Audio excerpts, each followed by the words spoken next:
Hello everybody, what's going on? Jerome here, and today I have for you guys some Minecraft 1.3 update videos. This first part is just going to be a couple of different things you can find in Minecraft 1.3.1, which is the latest update coming out on August 1st, 2012, and I think you guys might enjoy some of these changes. So without further ado, let me show you guys some of the immediate ones. That is, when you get to the login screen, the first thing that you could do is go to More World Options, Allow Cheats, which basically is single player's commands. It doesn't have every type of command, but it has a lot of them, such as dash kill. It also contains dash game mode, so you can go from creative to survival mode, and you can also give yourself different items, maybe give yourself XP. There are a few commands just like that, but those are really the main ones. And then of course they now have world type, large biomes, and bonus chest. So let me show you guys exactly what all those do. Alrighty, there we go. So immediately when you start, if you do bonus chests, you come over to here, and bam, you found yourself with a stone axe, couple apples, sticks, logs, and automatically planks. Now the cool part is that it does distinguish between the different type of wood now. Beforehand it would tell you, like, it was a different type of wood and it wouldn't let it stack, but now it literally says oak wood planks, oak wood, and so on and so forth. The sticks still don't matter, but what you can do with those different things are a variety of different things. So let me show you guys. Ready? We're going to put that there. Then we're going to build ourselves a nice little crafting bench, and here is another thing that you can do with it. You can go over here, let's get, now we'll say that much wood, and now, here we go, you can make oak wood stairs. So the staircases are all different now between the different types of blocks, as opposed to just being one type, which is a new update that I think a lot of people are going to like, because it does allow for different types of creativity. And the last one is that oak wood slabs, if you didn't know beforehand, used to act like rocks, so you had to use a pickaxe to pick them up. Now, a hatchet does just fine. They actually act as wooden creations. So that's something really cool right there, and those are just a couple of the awesome things. Now, as for the larger biome, let me just show you guys quickly. This is single player commands, game mode, then you just type in 1 if you want to change to game mode 1 for creative. Game mode 0 will be back to survival. And just so you guys can see, this is all a part of the new land that you can find out here. So there's so much to do. This is what one of the large biomes is. I put it on large biome, as you could tell. And just take a look at this. It really goes on for an extremely long time. So if you're looking for just that right world, maybe just like an ocean world or whatever, you just keep respawning biomes till eventually you land in the middle of the ocean, or find out an awesome seed for it to work on with a large biome mod on, and it should work perfectly fine. So now, a couple of the other changes in this game are different things, such as added in, I think it was temples and jungles and things like that. So I'm just going to cut to when I find you guys something that's really cool and different that, I wasn't expecting, and then I'll cut back. So 1 second, guys. Okay, everyone, before I went to go find one of those temples, I wanted to show you all the new kind of creative menu, as well as the survival menu and what differs from it. So the creative menu, as you can tell, breaks up into different categories. You have building blocks, decoration blocks, redstone, transportation, miscellaneous, materials, brewing, combat, tools, and foodstuffs. So that's what it all looks like, and it is awesome. And in fact, if you go to brewing, there's a lot more potions than one might even expect. So it's really cool, and I like how they definitely did it differently. They also have search items tabs and a survival inventory. So now say you go in here and you build yourself, I don't know, diamond chest plate. So you take that, put it down here, then you switch over to your survival inventory. You can actually put it on your person now, which I know doesn't seem like a big deal, but it is, because you used to have to switch between survival and not, and that used to be annoying. And then finally, something really cool, you have the destroy item tab. You just put it right there. Bam, item is gone. So be careful from now on if you're in survival mode, because you can accidentally destroy your items. But that's the difference between the survival mode and creative menu as opposed to the old ones. So I think they did a good job with that. But let's go on and try and explore some other different parts of Minecraft that may be different. One thing that is actually use of emerald ores. Now you're probably wondering what emerald ore would be used for. Emerald ore is actually used to trade with different villagers. So if we go over to here, put down an emerald ore, we'll place one right there. We'll give ourselves a diamond pickaxe. There we go. Now we have the diamond pickaxe. We can actually game mode 1, or sorry, game mode 0. You can run over there, mine it, get a little bit of emerald right there. You can, if you get enough emerald, make an emerald block, which looks pretty awesome, I have to admit. If you go right here, and I'll show you guys exactly what the block of emerald looks like. You can either build that for decoration, or you can use this to trade with villagers when you actually find a village, which is pretty much the main purpose of it, and it is a really good idea. Now, one thing you may have noticed when I destroyed that block was that I actually got XP for it. And that's the new kind of XP system in Minecraft 1.3. Minecraft 1.3's XP system actually works off of this way, that if you mine an ore, you also get a certain amount of XP. Not a ton, but you will get a little bit of XP at least. So let me just go ahead and put down some...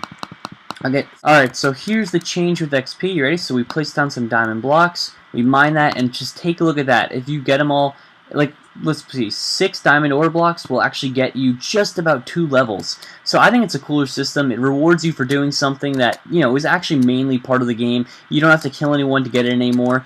And on a completely side note, the max level now for enchanting is only level 30, not level 50 anymore. So that's just another side note for it. But regardless, I think it's still pretty cool, and I definitely enjoy what they've done with the XP system in Minecraft, and I think we're going to see more of that stuff to come. Maybe they'll start doing it for cutting down trees or just collecting any resource in general.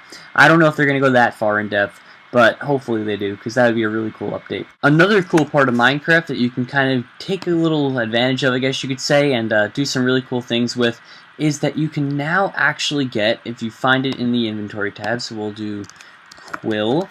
There we go, book and quill. There you go. Now the book and quill actually allows you to write inside of a book, and let me just show you guys the difference here. So now to get out of this menu, it's actually a little bit of a hassle. There you go. So now to actually use it, you go right here, the book and quill. We'll just write Jerome ASF. There we go, done. So now when people open up that book in the future, I guess, well, let's get a little bit lower so we don't kill ourselves. Let's go right here, dash game mode 0, and we take a look at that book. It says right there, Jerome ASF, and if anyone else wants to sign it, you can just go blub blub blub, sign and close. So that's really how you do it, guys, and it's a really cool system, I think, because that's going to help out adventure mode creators a lot, because a lot of adventure modes in other video games involve you, you know, writing in books, well, not writing in books, you reading different things that have been written in books, things like that. They give you clues to the next area of the game, or whatever the case may be. So I think it's cool that they added that in. It kind of allows for adventure mode people to get a little bit creative. And also maybe you can play a little joke on your friends and write something funny in there, and then they open like, oh, you got me. So, I don't know. There's a couple of cool things you can do with that. So, I'm going to go real quick and search around for either a jungle temple or a desert temple, because both of those are going to be awesome to explore. Each one actually comes complete with a TNT trap, as well as a loot chest at the very end, so it's going to be really awesome to find, and hopefully we can find it soon. So one thing you may find in the jungles very quickly is that some of them contain a fruit just like that. You break those, and those aren't actually fruit, that's cocoa beans, that's right. Cocoa beans now grow on the side of jungle trees, pretty much the same as you'd find a sapling falling off of a tree. These guys, you can't plant them, but, you know, well, you can plant them to make cocoa beans, but, you know, you can't plant them to make jungle trees. But still, though, it's awesome to find out that you can now get them in other places besides using chests, so that's always a plus. I'm happy about that, and we are still on the quest for these different temples. Now, I know I've been saying that the whole time, and I keep getting sidetracked.